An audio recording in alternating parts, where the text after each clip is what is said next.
So the next phase that I want to talk about is known as slow ventricular ejection phase.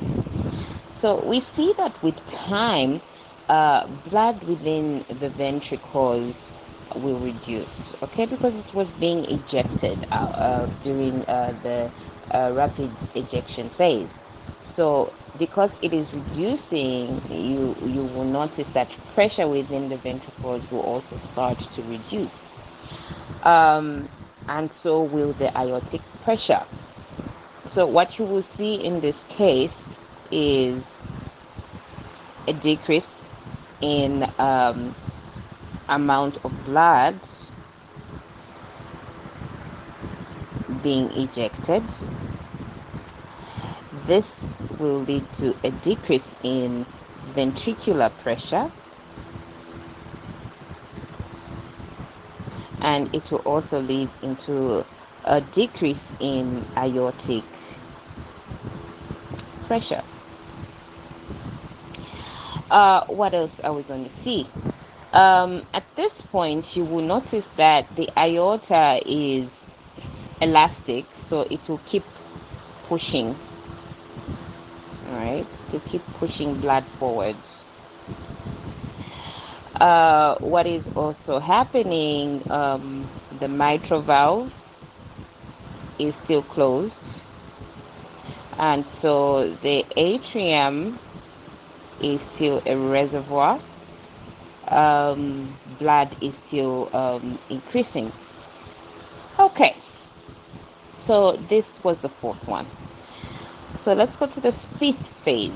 In the fifth phase, we're going to call this volumetric relaxation. So when it comes to relaxation, we're now talking about rest. We're talking about diastole. We've now moved from systole to diastole.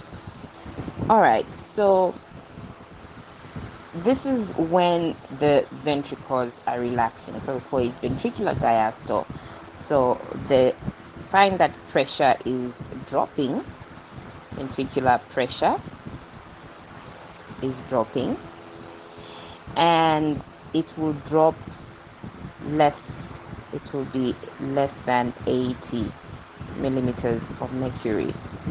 So what will happen once it drops below 80 is that now we have this valve closing, isn't it? Yeah. So this valve will close because now it is below 80. So once it closes, we find that it's below 80, but it's still above whatever pressure is in the atrium. So because it is relaxing and it is below 80, so the aortic valve closes, but it is not yet below the pressure that's in the atrium, so the mitral valve is still closed. We see that it is relaxing against two closed valves. So the volume that it is relaxing against is the same, so it's an isovolumetric relaxation. All right, now we see that several things happen in this phase. So after the pressure goes below and the valve is closing, it actually makes the second sound known as S2. Okay, so this is the closing of the aortic valve. So the ventricles will continue to relax, and there will be reduction of pressure. And then what is happening in the atrium? The atrium is still receiving. Okay, it is still receiving from the lung area. Okay, so that is number 5. Let's talk about 6 now. So in 6, we're sort of going back using the same terms. It's now rapid ventricular filling instead of ejection. So rapid ventricular filling. So what is happening in this case is that the pressure in the ventricle will finally fall.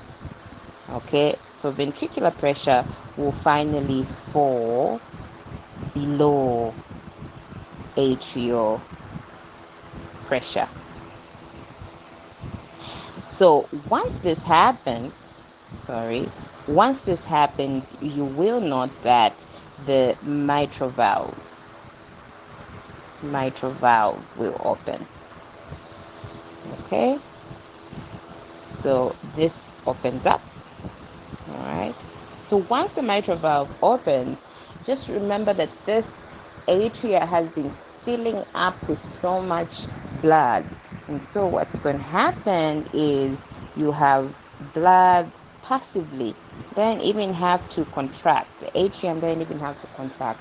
So blood will just passively, okay, blood will passively fill ventricle. So you will find that because of this activity, it will fill the ventricle to almost about 80% of the ventricle. We sometimes hear a sound because of this activity known as S3. Okay.